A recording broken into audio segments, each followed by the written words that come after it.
بسم الله الرحمن الرحيم الحمد لله رب العالمين والصلاة والسلام على خير خلق الله محمد وعلى آله وأصحابه الكرام وتابعيهم بإحسان إلى يوم الدين. ربنا أرنا الحق حقا وارزقنا اتباعه وأرنا الباطل باطلا وارزقنا اجتنابه. ربنا آتنا في الدنيا حسنة وفي الآخرة حسنة وقنا عذاب النار. بەڕێزان و خۆشەویستانم، ئێمە لە خزمەت کتێبی نایابی مختصر منهاج القاصدین ژیان بەسەر ئەبین کە ئەم کتێبە لە بەشی کۆتایە، بەشی منجیات، ئەو شتانەی کە ئینسانی موسڵمان ڕزگار ئەکا و ئەیگەیەنێ بەخوا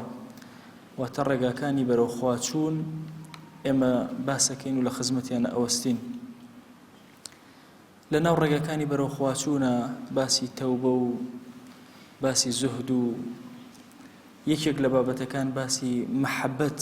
خۆشەویستی خوا و شەوق بۆ لای خوامان کردووە. دەرسی پێشوو لە خزمەتانە باسی ئەومان کرد کە ڕەب العالەمین هەندێک لە عەبدەکانی خۆشەوێ و عەبدەکانیش ئەویان خۆشەوێ و عەلامەت هەیە بۆ خۆشویستنی خودا جەل جەلالوه. عەلامەتەکان گەورەترینیان بریتیە لە کردەوەی ساڵح کە ئینسانی موسڵمان کردەوەی ساڵح جێبەجێ ئەکا. ئەو کردەوە ساڵحەی کە ئەیکا هەنگاوێکە، دلیلێکە، هێمایەکە بۆ ئەوەی کە ئەم عەبدەیەکە لەوانەی کە خوای زۆر خۆشەوێ و جوابی ئەومەندایەوە ئایا ئەکرێ کەسێک بڵێ خوام خۆشەوێ و عسیانیشکە و گوناهباریش بکە؟ ئیمامی غەزالی فەرمووی بەڵێ، چونکە گوناهکردن لەگەڵ ئەسڵی مەحەبەتە ناکۆکیەک لە نێوانیانە نییە، بەڵام هەموو گوناهکردنێک دلیل لەسەر ئەوەی کەماڵی مەحەبەتە نییە. کەماڵی مەحەبەتی تۆ بۆ خوا خەلەلێکی تێیە لە هەر بارێک لە بارەکانە بێ. هەر چۆن کەسێک کە نەخۆش بێت، وتمان نەخۆشی شەکرەی هەبێ، ئەرزانەیە شیرینی بۆی خراپە، بەڵام هەر ئەیخوات. فەرمووی ئەمە دەڵات ناکە لەسەرەوەی کە ئەم کەسە نەخۆش نییە. مکابەرەکەیەک تۆز کەسکەیان دەنگی زۆر.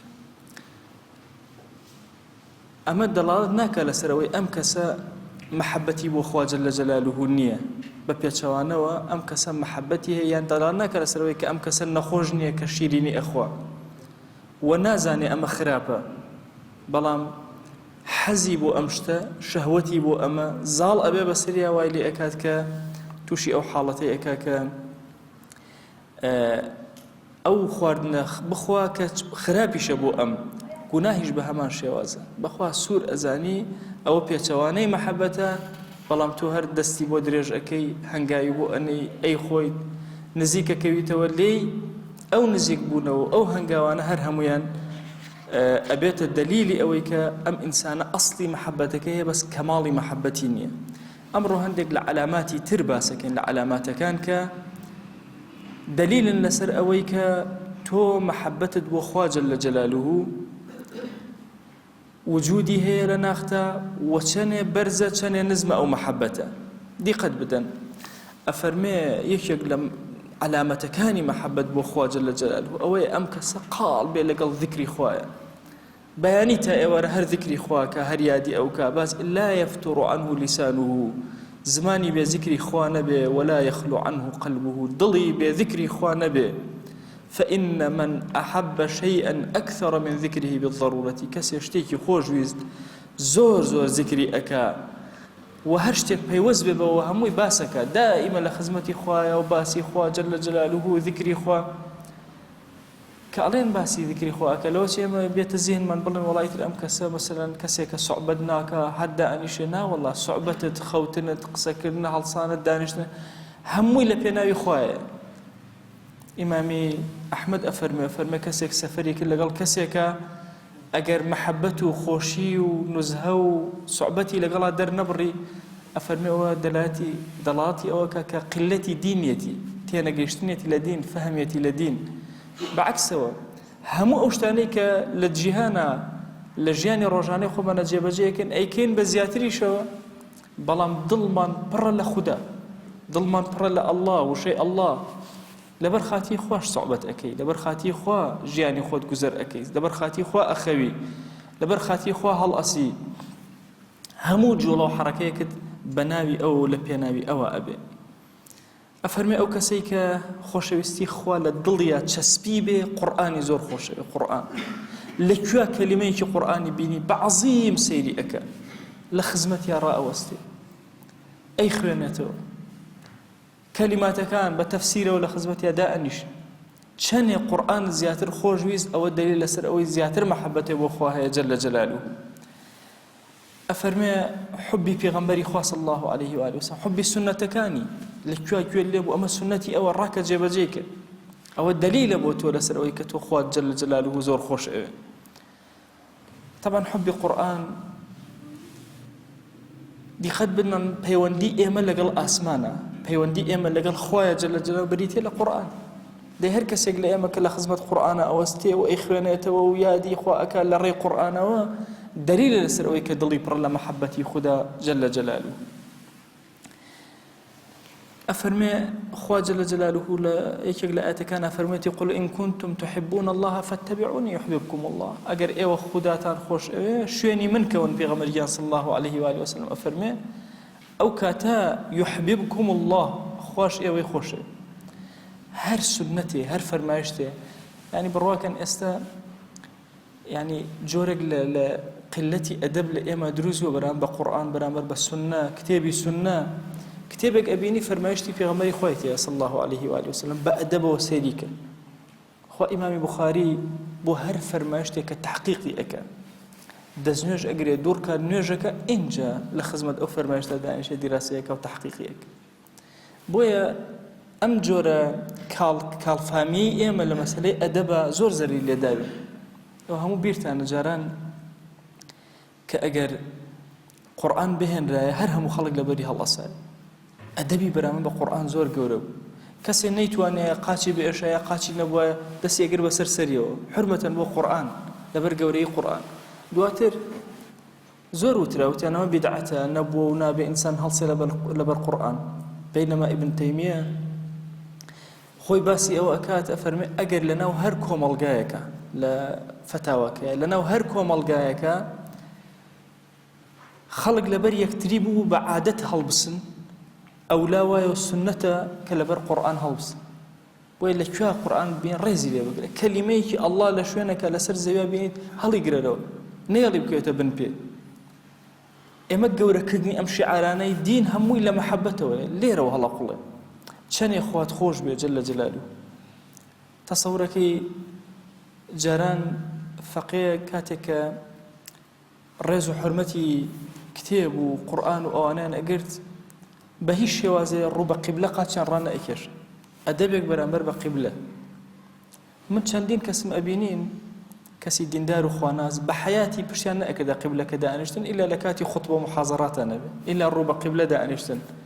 أنو هر خوي بخوي دا أنشتن الربا قبلة أجرب هداشتي تايبتي خوي هي بويا تشنق إنسان بكري تعصيم قرآن قرآن بقور الراقري برواكن مسألة قرآن دز دليداني بدزنيجوا كوبي دزنيج دروزني بهيش شوازي دز لمصحف بدري حتى موبايلك أجر قرآن هاتسر شاشي دروزني دز بدي له موبايله أجر قرآن كله ناو علماء على حكم شريتي هي شلون شريتي لنا قرآني تيا بقينا كوبي دزنيج دسيله بدري والله أجر موبايلك كأسزوني جنجا كان بموبايل قرآن أخيرا أجر قرآن كله سر شاشة بو حكم قرآني هي ناو بدزنيج دسيله بدري مذهب إمام الشافعية إمام النووي أفرمي أجر قرآن خراب ويناو بروي جناب دز بدي لا بروكش بدزنيج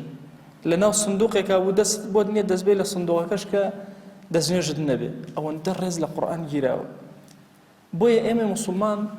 أبي لما تيبقين كقرآن بريتيا لكلامي خوا وربطي إما لقل خوايا ويبقى أدبه برامبر بقرآن هل سكوتك وما ملائكين أفرمي هندق لسلف فرموي أنا همو جارك مناجاتي خوام أكرت زور شي جملة ور أكرت چونك هميشه قرآن مخين مدبين بوم بخين نوي قرآن أفرمي فتريك بسر ما تيبري وازم هنا لخين نوي قرآن دور كوتموا الله شوي كان خوتم دنجك لدورة وشعرك أخين دوا أيود إن كنت تزعم حبي فلما هجرت كتابي تو أجر قماني أو أبيتو بيدوايا كمنت خوشوي أي بو بشتت كلوة قرآن وكتابك من أما تدبرت ما فيه من لطيف عتابي أي نتزاني وك لكتابك منها هي بلطف وبنرمية وعبد كان مسزاء أدم يشغل الساكن أو يتشيج لعبادات ورناقر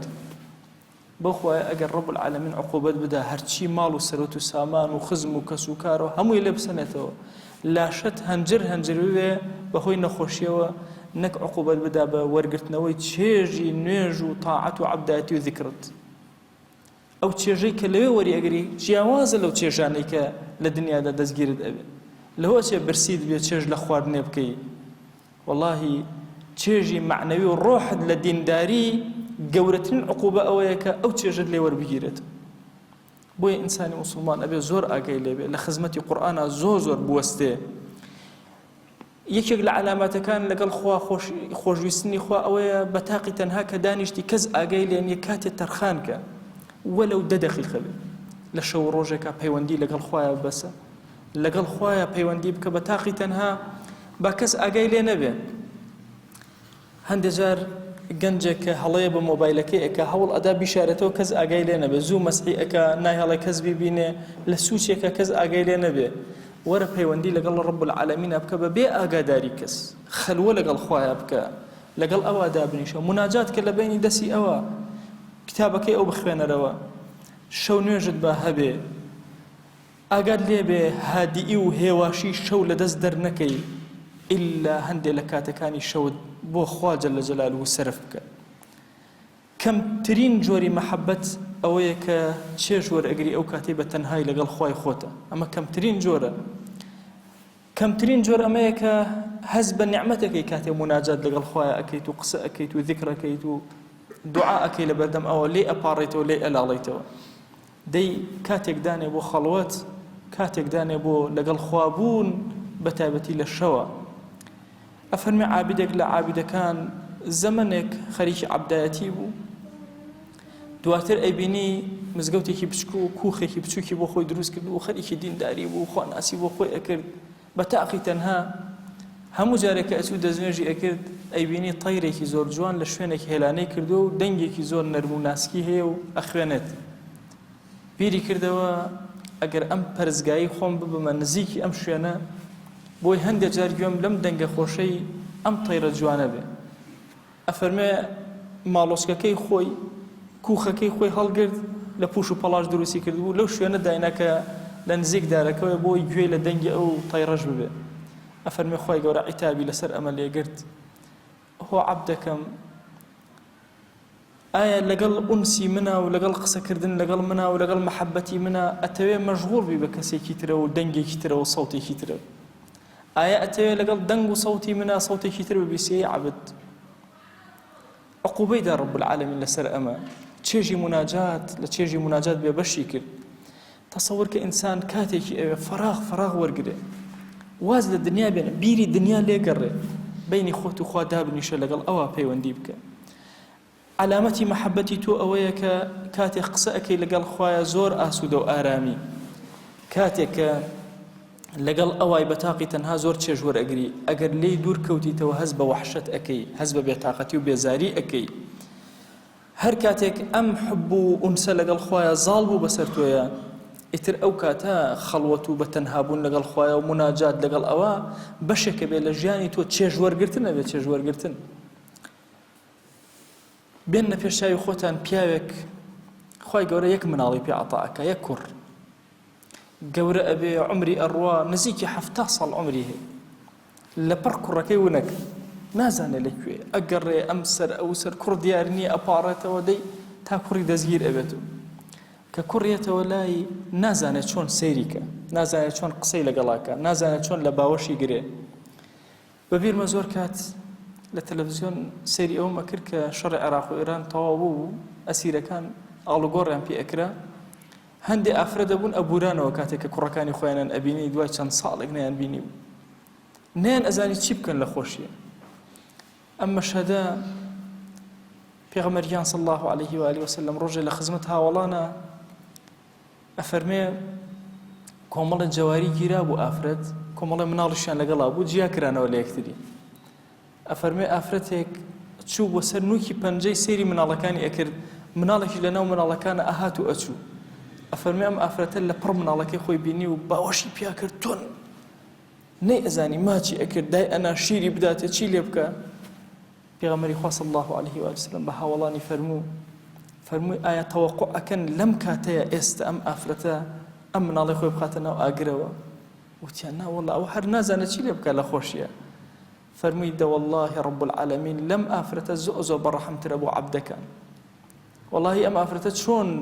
چۆن ناتوانێت توانای نییە دڵی نایە لە خۆشەویستیان نازانێت چی بکە عەزەتی مناڵەکەی نادا رب العالمین ئاوایە لەگەڵ عەبدەکانە کاتێک کە ئەچنەوە بەردەسی ئەگەنەوە لیقای خوا ئاوا مامەڵەیان لەگەڵا ئەکە هەر چۆنێ بێ عەفویان ئەکە دەی بیرکەرەوە لەو لەحزەیە کە ئەو ئافرەتە شیر ئەدا بە مناڵەکەی چەندێکی خۆشەوێ چەند بەنازەوە لەگەڵ مامەڵە ئەکە بڕواکە ئەگەر تۆ ئونسێکی حەقیقی لەگەڵ خۆیە بۆ دروست بێ ئەبەو کەیفێتە لەگەڵ رب العالمین دڵەکەت لای ئەو ئەبێ خواخواتە کاتێکت دەستکەوێ بۆی لەگەڵ ئەوە قسەکەی خواخواتە کاتێکە دەستکەوێ دوورکەویتەوە لە خەڵک تۆزێک دابنیشی بۆی پەیوەندێکی پتە و لەگەڵ ئەوە دروستکەی پەیوەندی لەگەڵ خۆیە جەل جەلالوه یەکێکە لەو شتانەی کە چێژێک لە ناخی تۆیە دروست ئەکا ناتوانانی لەو چێژەوە بچڕی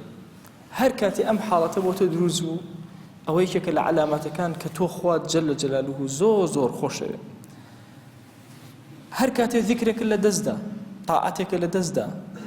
بە قورسی تاعەتەکە ناکا کەسێکە خۆی خۆش بێ بێوێ نوێژەکەی لە کۆڵ خۆی کاتەوە ڕۆژەکەی لە کۆڵ خۆی کاتەوە کورە عومرەیەکم لە کۆڵ کردەوە نەجاتم بوو زەکاتەکەم لە کۆڵ کردەوە ناوەڵڵا بە ئیشتیاقەوە ئەمانە جێبەجێ ئەکە کاتێک کە بانگ ئەدا ئەم بە ڕۆحەوە ئەچێ بەرەو بانگ کە نوێژ ئەکا وا ناکات نوێژەکە لە کۆڵ کاتەوە بە دڵ نوێژەکەی جێبەجێ ئەکە کاتێک کە ڕۆژوو ئەگرێ بە هەمان شێواز سەدەقەیەک ئەکا بە هەمان شێواز بەدەم موسڵمانێکەوە ئەڕوا بە هەمان شێواز هەموو کاری بە ئیشتیاق و شەوقەوەیە ئەفەرمێ ثابتی بەنانی فەرموویەتی 20 ساڵی ڕێک خۆم ناڕەحەت ئەکرد لەگەڵ نوێژم ئەکرد و چێژم وەرنە ئەگرت دوای ئەوە 20 ساڵی ڕێک من بەس چێژم لە نوێژ وەرەگرت لەوە چێ سەرەتا ئینسان ناڕەحەت بێ ئەو ئیلتیزاماتانە بەدینەوە بەس هەر ئەوەندە ئیلتیزامی کرد ئیتر دوای ناتوانێت لێ بگەڕێت زۆر کاسێرەکەم خوشیێکی بەڕێز گەنجێک تەلەفۆنەکە ماوەسا من نازانم چی بکەم ئەمێ نوێژکەم بەخوا نوێژم خۆشەوێ خۆم خۆشێ بەس ناتوانم یعنی من ئەبێ خۆت جوهدکەی هەوڵ بدەی خۆت مانووکەی 20 ساڵ خۆی مانوو کرد بە زۆر نوێژی جێبەجێ ئەکرد و خۆی ڕائەگرت و نەئێش خەیاڵی بڕوا لە نوێژە دوای 20 ساڵ ئیتر خۆی ولفەتی کرد بەمەوە چێژی لە نوێژەکانی وەرەگرت و چێژی لە تاعەتی وەرەگرت جونەیدی بەغدادیە فەرمێ علامەتی مەحەبەتی خوا بریتێ لە دەوام و نەشاط بەردەوام نەشط بی مسلمان کەسەل و تەمەڵ و نە لە عیبادەتیە لە کاری دنیاشە تەمەڵ نییە گورج و گۆڵە بەتوانایە ئازایە ناکرێ بە خۆت بڵێ تاعەت و مەحەبەتی خوام هەیە جەل جەلالوه بەڵام سست بی تەمەڵ بی نەزانی چۆن عەبدایەتیەکەی بە سڕی بیکەی نە بە ئازایانە ئەبێ عەبدایەتەکان کەی هەڵسیتەوە هەموو خواناسێکت بە ڕۆحەوە لەگەڵ یا بڕۆی شەهوەتێکی وەها لە ناخی تۆیە دروست بێ بۆ عیبادەتەکان هەموو کاتێک لێی نەپچڕی بەردەوام بی لەسەری دڵت ڕبط بێ پێوەی دەی ئەمە ئەفەرمێ جونەید ئەفەرمێ لە زۆر مثالی مشاهداتە ئەمە ئەبینین بەخوا ئەو کەسەی کەوا محبی خوا بێ قەت بە بێتاقەتی بۆ مڕادی خوا ناڕوە شتێک کە خوا بیەوێ ئەم بە ڕۆحەوە ئەچێ جێبەجێ ئەکا بە دڵەوە ئەچێ جێبەجێ ئەکا وەڵاهی چێژ وەرئەگرێ کاتێکە لە خزمەتی خوایە ئەبێ بە دڵەوە و لاشەشی با ناڕەحەت بێ جاری وا هەیە تۆ سەرەخەیتە سوژدە سڕەبی مانوو ئەبی قەی ناکە بە سڕبی چێژ وەرگرە لەو سڕبوونە لە ڕکوعە مانوو ئەبی لە وەستانی نوێژە مانوو ئەبی لە ڕۆژوە مانوو ئەبی چێژ وەرگرە لەو مانوو بوونە ئێمە زۆر لە گوناها مانوو ئەبین ئەبێ لە عەبدایەتیشا مانوو بین ئەبێ لە تاعەتیشا مانوو بین ئەفەرمێ ئەمە دەلیلە لەسەر ئەوەی کە تۆ خوا جەل جەلالوه خۆشەوێ پەیوەندیت بتەوە لەگەڵ ئەوە هەموو کەسەلێکیش کە لە تۆیە هەبوو ئەوە دلیل لەسەر ئەوەی کە کەماڵی مەحەبەتت نییە ئەبێ بگەڕێ بە دوای خۆتە ئەو کەسەلە لە ناخ و لە دڵ و دەرونی خۆتە نەهێڵی وەڵای ئینسان کە ماڵی خۆشویست زۆر بە ئازایانە ئەچێ خزمەت ئەکا هەتاوەکو ماڵەکەی پێیا ئەکا خۆشی ئەوێ ئەی پارێزێ دیفاعی لێ ئەکا مناڵێکی خۆی خۆشویست ئاوها ئەی چۆن ادعای ئەوەکەی خوا جەل جەلاله خۆشەوێت لە عەبدایەتەکانی خوا لە مرادی خوایە تۆ بێمورادیت و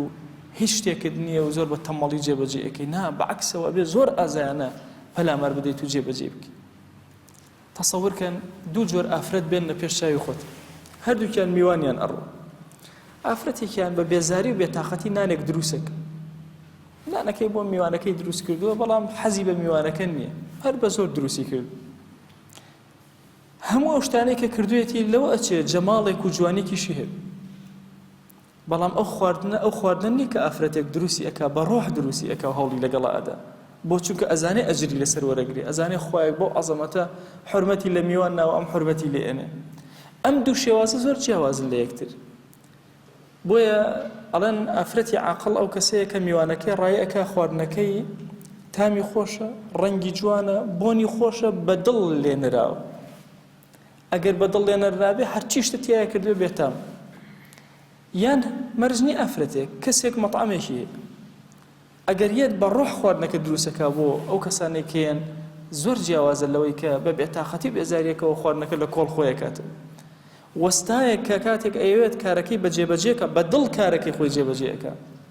زۆر جیاوازە لەو وەستایی کە کارەکە لە کۆڵ خۆی ئەکاتەوە. باغدارێک کە بە دڵ خزمەتی باخەکەی ئەکات جیاوازە لەوەی کە هەرچۆنە بێوێ لە کۆڵی کەوێ.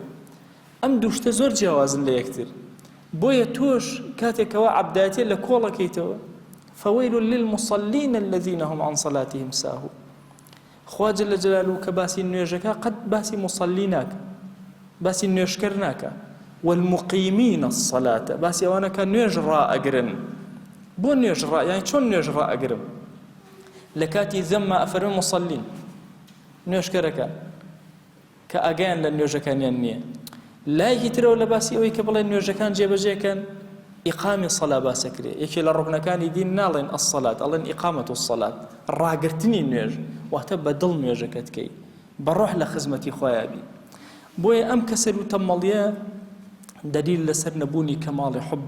لە دڵی تۆیە. دەی هەر یەکێک لە ئێمە کاتێک کە مەحەبەتی خوای هەبێ بەخوا دڵی زۆر نەرمەوێ بەرامبەر بە موسڵمانە و زۆر ڕقی لە کافران ئەبێتەوە، لە هیچ شتێکیش ناترس. ئەگەر خەلەل هەبوو لە دڵتا بەرامبەر بە موسڵمانان، نەرمیت نەبوو لەگەڵ موسڵمانانە، دڵنیا بە خۆشەویستی خوات کەمە، تێنەگەیشتووی لە عەقیدە. ئەمە صفەتی ئەصحابی ڕەسوڵ الله صلی الله عليه و آله وسلم کە لە کۆتا پلەی تێگەیشتن لە عەقیدا بوون. ئەشداء على الكفار رحماء بينهم، شدید و ئازا بەرامبەر بە کافر و بێدینە. لە لایەکی تریشەوە لەگەڵ موسڵمانانە رحماء بينهم، لە نێوان خۆیانە زۆر بەڕەحمن، هەوڵ ئەدەن براکەیان بەرەو ئاگر نەڕوە. تامان ئێمە ئومەتی پێغەمبەری خوا صلی الله عليه و آله وسلم ئەگەر پیرەژنێ لەم تا سەر تا سەری زەویە بە کافری بڕوات، بوذی بێ، یەهودی بێ، مەسیحی بێ، هەر کافرێک بێ، وەڵاهی قەرچەی دڵمانیە کە کەسێک لە ئاگرا زیاد بوو کە نەمانتوانی هیدایەتی پیشان بدەین. بۆ تەسەوڕەکەن ئینسانی موسڵمان کاتێک کە سەیری ئەو کەسانە ئەکا مانگا ئەپەرستن، بۆ قەرچەی دڵی نایەت، بۆ ناڕەحەت نابێت لە ناخەوە کە ئینسانێکە بێ بەو شێوازە ئەم دەستی نەگاتێ و بیهێنێ بەرەو خوا، بیهێنێ بەرەو دینداری و خواناسی. کەسێک کە ئەمرێ، ئەسووتێنرێ، ئەکوژرێ، بێدینە، ئەزانی موسڵمان چەند ناڕەحەت ئەبێ. بۆیە ئەبینی موسڵمانان ڕەحمەتێکی زۆر گەورە لە بینی خۆیانە هەیە و زۆر دژی کافران و بێدینان. کاڵێن دژی کافران و بێدینانن، تەسەوڕکەن دژایەتی کافر و بێدین تەنها زمان نییە، زمان لە کردەوەی تۆی ئەبێ ڕەنگی دابێتەوە، ئەبێ لە تۆیە ڕەنگی دابێتەوە چەنە ڕقە لە بێدین ئەبێتەوە. ئاخر تۆ خەوت بە نظامی یەهود و نەسارا، خواردن بە نظامی ئەو، شەو ڕۆژش بە زمان ئەڵێ غیر المەغضوب عليهم ولا الضالين، جلو لباست حتى جلو لباسی ئەو. يعني تصور كإنسان مسلمان أبي زور وريانا ما ملكا كألين أشداء على الكفار، كسي مسلمان لكاتي برنغاريا زور بيا ومردة، كز درقتي مسلمان نايا لكاتي برنغاري كافر أبيتو. يعني بيننا بيش شاي خوتان دو جيشي مسلمانان بوستي، يعني تو بس بشكيتو لكافر يكيك لقناها كبيرة كان كحالقية همو كرده وكانت أبا قد بجناكي لكافر توي مسلمان. ئەی لە کاتێکە کاتی بەرەنگار بوونەوە نییە، کاتی ڕەحمەت و بەزەی ئیسلامە پیشانی بدەیت، واللهی کە بەسەر گوناهێکەوە ئەیبینی قرچەی دڵەیە بۆ ئەوەی کە بەسەر گوناهێکەوە کافرێکە بینیوە نەتوانی و بێتی سەبی هیدایەتی. جوانترین وشە، ئەجمەل وشە، ئەجمەل کردەوە بەکارهێنی تەنها بۆ ئەوەی کەسێک هیدایەت وەرگرێ، چونکە باشترین کارێکە تۆ کردبێتە هیدایەتی خەڵکە. بۆیە ئینسانی ئیماندار عەقیدەی وەلا و بەڕا زۆر گرنگ. بەڕا تەنها ئەمە نییە هەر کەسێکی کافرە بینی بڵێ من بەریم لە تۆ، ناوەڵا ناشڵێ بەریم لە تۆ، ناخت بەریە لەو، کردەوەت بەریە لەو، عەقیدەت بەریە لەو، بەڵام ئیشەکەی لەسەر هێنانی ئەو، نەک پاڵی پێوە بنی. تەبەن ئێمە ئەمڕۆ ئەو مەفهومە لە بەڕای ئینسانی موسڵمانە ئەم مەفهومە وا تێگەیشتون کە کافر پاڵ پێوە بنی. ناوەڵا بەعەکسەوە دڵت لەگەڵ موسڵمانانە ئاوا ئەکەیتەوە پێ بنن بەسەر تا قسە ناکەی، غیبەتیان کردی گردنیان ئازا ئەکەی، عەفویان ئەکەی، لێیان ئەبورەی، ئەیان دەیتە دەستی ڕەب العالەمین، خۆی گیان فڵانە عەبد غیبەتی کردوون بەخوا نازانێ خۆی عەفوی کە تو گەورەی خۆت لەبەر من عەزەتی مەدە یا ئیلاهی، عقوبەی نەدەی. ئەوەندە بەڕەحمی لەگەڵ موسڵمانان لەگەڵ ئەهلی سوژدە و مزگەوتە بە هەر فکرە و بە هەر شێوازێکەوە بن. مەرج نیە فکرەکەی تۆ ڕاست بێت. تۆ ئێستا فکرەیەکت وەرگرتووە ئەڵێ ئەمە فکرەیەکی تەواو وەرم گرتووە ئیشی لەسەرەکە، ئیتر سۆفیت، سەلەفیت، ئیخوانیت، جیهادیت، هەر شتێک هەیت لەم سەر زەویە، ملیۆنێ ناو هەیە، مەلاین هەیە، دێیت بەڕەحم ئەبی لەگەڵ هەر هەمویانە، چونکە ئەم فکرەیەکە خۆت هەتە خۆت پێت وایە باشترینە ئەمە، بەڵام مەرج نیە لای خوا باشترین بێ. ئەبۆ شێوازە کار لەسەر ئیشەکەی خۆت ئەەکەیت و فکرەکەی خۆت ئەەکەی. بۆیە ئێمە ئیماندار لە ئەمڕۆیە زۆر پێویستمان بەو ڕەحمەتەیە لەگەڵ یەکترە، زۆر پێویستمان بەو توندیەیە لەگەڵ کافران و بێدینە. زۆر کات گەنجی موسڵمان وهاتی ئەگا لە عەقیدە کە تند بێ لەگەڵ موسڵمانانە، لەگەڵ کافرانیشە هیچ دیار نیە. نا بەعەکسەوە ئینسانی موسڵمان حتا بەڕەحمتر بێ، نەرمتر بێ لەگەڵ ئیماندارانە، دەلیلی مەحەبەتی خۆیان لە دڵیان، دامەزراندنیەتی. هەتا وەکو تند و تۆڵیش بێ لەگەڵ کافران و بێدینانە، نووسیان بۆ دانەدا، ئەوەش هەر دەلیل لەسەر ئەوەی کە مەحەبەتی خوا لە دڵیان تەسبیل. قەت کەسی موسڵمان لە کافر نەترسە. کافر چی پێ ئەکرێ؟ دێ ئەتکوژێ، ئێتۆ شەهادەت بەدەزێن، ئەتخاتە سجن، وەڵڵا باشترین شوێنی خەڵوەتە، نەجاتێ بێ لەم غەوغای دنیا. نا لێت عقوبەت ئەدا، لێت ئەدا بەو ئازار وەرگنە تۆ چێژ وەرەگری. بۆیە کاک ئەحمەد موفتی زادە ئەفەرمێ لە قسەیەکە ئەڵێ وا تەسەوورەکەم هەرچی ڕقێکیان هەبێ شیعە لە کورد و هەرچی ڕقێکیان هەبێ لە سوننە هەموو ئەو تەڵاویان کردو بە قوڕگی منە، ئەوەندەیان لێداوە. لەگەڵ ئەوەشە دوعای هیدایەتیان بۆ ئەکە، خوای هیدایەتیان بدەمە جاهیلن نازانن تێناگەن. ئەگەر جاهیل و نەزان نەبن ئەمانە ئەبەو کەیفێتە ناکەن. بۆیە ئەم دوو صیفەتەی وەلا و بەڕا، ڕەحمەت و شیدەت لە موسڵمانە زۆر بەرجەستە و دیارن، هەردووکیان وەکو یەک. والله چەندێ بەڕەحمی لەگەڵ ئیماندارانە ئاوا لە کاتی بەرەنگار بوونەوە ڕەخ و توندم لە بەرامبەر کافران. بۆیە ئەبینی پێغەمبەری خوا صلی الله علیه و آله وسلم یەکێک لە هاوڵان ئەنێرە بۆ لای مەلیکی کیسرا و مەسەلەن بۆ لای قەیسەر و نازانم بۆ کێ، ئەم موسڵمانە زۆر بە ثابتی بەرامبەری ئەوە سێ، چونکە ئەشیداء عەلە الکوفار، نووز نادا بەرامبەری، یان لە مجابەهە و بەرەنگاریە بینی بە درێژایی مێژووی موسڵمانان سیرکە. هەمیشە موسڵمانان زۆر جەریئانە جەنگیان کردو کە بەرەنگاری کەسێک بوونەوە، زۆر پیا و مەرد بوون. کە تۆ حیاتی گەنجی موسڵمان لەم ئومەتە ئەخوێنیتەوە، ئەبینی چەندینیان ڕۆحیان ئاسانترین شتێ بۆ بیبەخشن بەخوا جەل جەلاله. إن الله اشترى من المؤمنين أنفسهم وأموالهم بأن لهم الجنة. لە بەرامبەرە بەهەشتی پێداون، نەفسەکانیان ماڵەکانیان هەموو وەخسۆ سەردەستیان هەموویان سەرف کردو لە پێناوی خوایە. کاتێک کە بەرەنگار بوونەتەوە، کاتی نەرمیش هاتووەتە پێشەوە، بۆ بچووکترین خیانەتیان لە کافرێ کردووە، قەت نەیان کردو. بۆی ئەم کافرە وەها لێ بکەن کە بزانێ حەزارەتی ئیسلامی یعنی حەزارەتی صدق،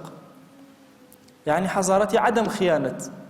بازرگانێکی موسڵمان جاری وا هەیە مەنتیقەیەکی گەورەی موسڵمان کردووە، بەو جوانی بەو ڕەوشتە جوانەی کە پێی بوو بۆ پەیامەشینەی کە هەڵی گرتووە. بۆیە ئێمە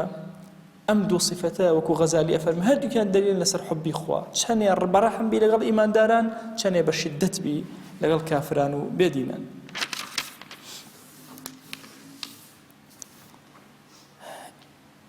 یەکێکتر لە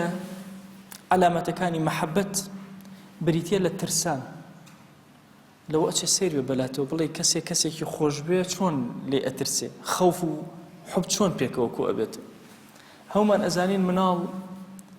لە باوکی خۆی ئەترسێ بەڵام زۆر زۆریشی خۆشە ناتوانێت بەبا لە دایکی ئەترسێ بەڵام زۆر زۆریشی خۆشە زۆر کات ئەبینی مەسەڵەن مناڵێک دایکی پێڵێ ئەو شتەمەکە ناوێرە بیکە کە ئەیکا بەدزی دایکی و ئەترسێ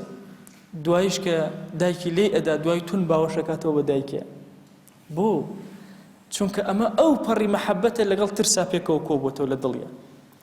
ئەمە پێوترێ خەوفێک کە بە هەیبەت و بە تەعظیمەوە تۆ بە گەورەی ئەزانی ڕێزی لێ ئەگری جاری وهەیە باوکێکی پیرت هەیە زۆر ئەترسی لە قسەی دەرچی خۆ ئەگەر زۆران بگرن تۆ ئازاتری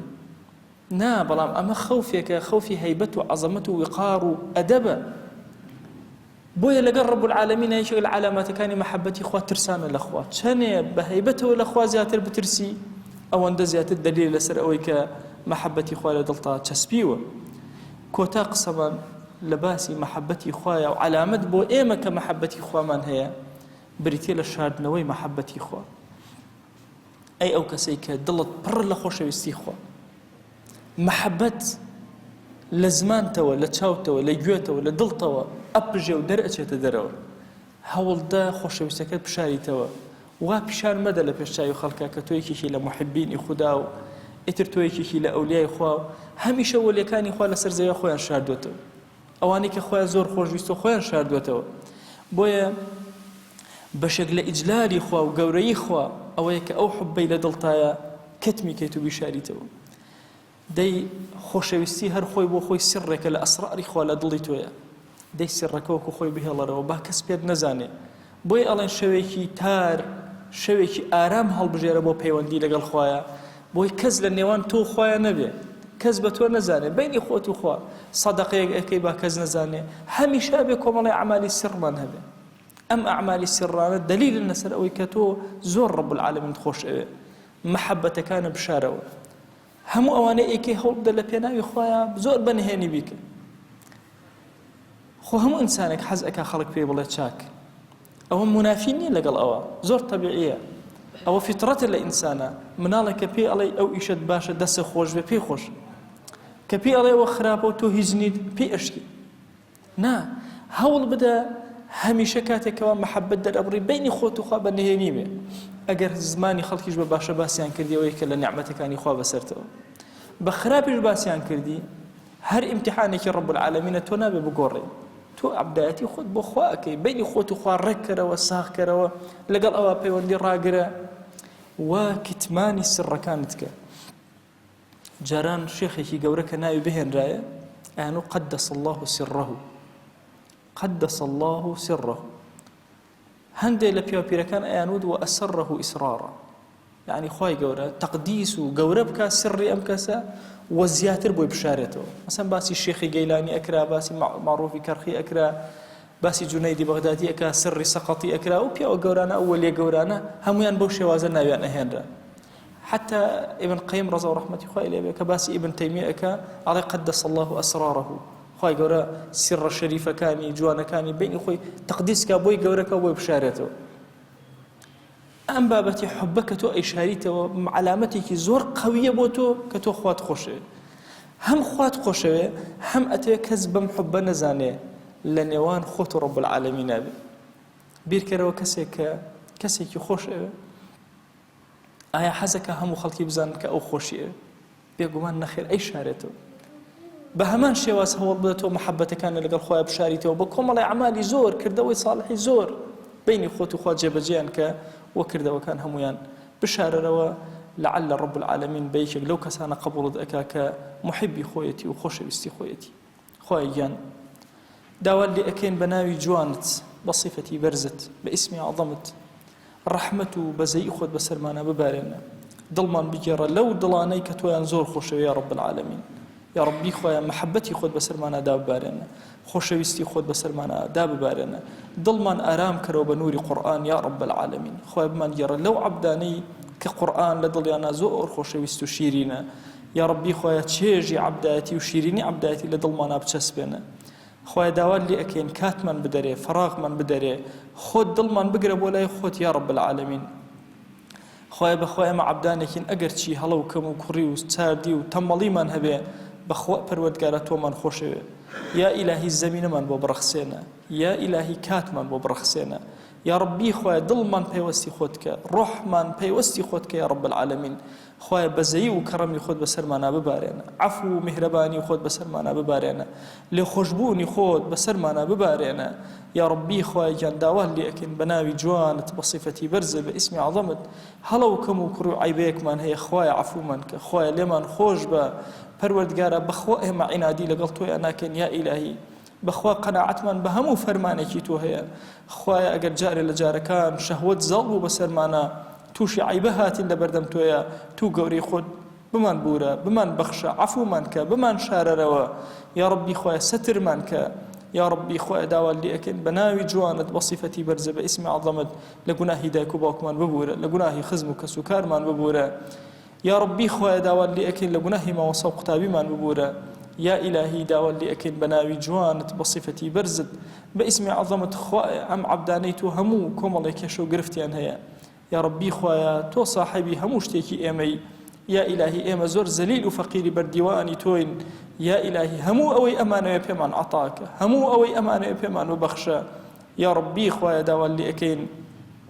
هەرچی چاکە بۆ دینمان بۆ دنیامان پێمان عەتاکە هەرچی خراپە بۆ دینمان بۆ دنیامان پەنامان بدە لێ یا رب العالمین یا ربی خوای گیان مردوویەکی زۆری مسلمانان محتاجی دوعاکانی ئێمەن یا ئیلاهی زۆر مردومان هەن لەم ئومەتە کەزنێ دوعایان بۆ بکە و ئێمە لەم منبەرەوە دوعا بەرزەکەینەوە لێت ئەپاڕێنەوە لێت ئەلاڵێنەوە خوایە لە مردووی مسلمانان ببورە یا ربی خوایە لە مردووی مسلمانان ببورە یا ربی خوایە لە مردووی مسلمانان ببورە یا ربی خوایە داوات لێ ئەکەین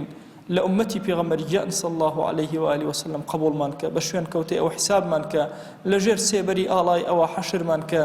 بمان گێڕە لەو عەبدانەی کە بە دیداری ئەو شادە بن بەسەری بەرزەوە یا رب العالمین یا ربی خوایە سڵاوی ئێمە بگەێنە پێغەمبەری خوا صلی الله عليه و آله وسلم یەک ناومان لە خزمەتیا بێنە یا ئەکرەم الأکرەمین آمین آمین والحمد لله رب العالمين وصلى الله على سيدنا محمد وعلى آله وصحبه وسلم تسليما كثيرا أبدا إلى يوم الدين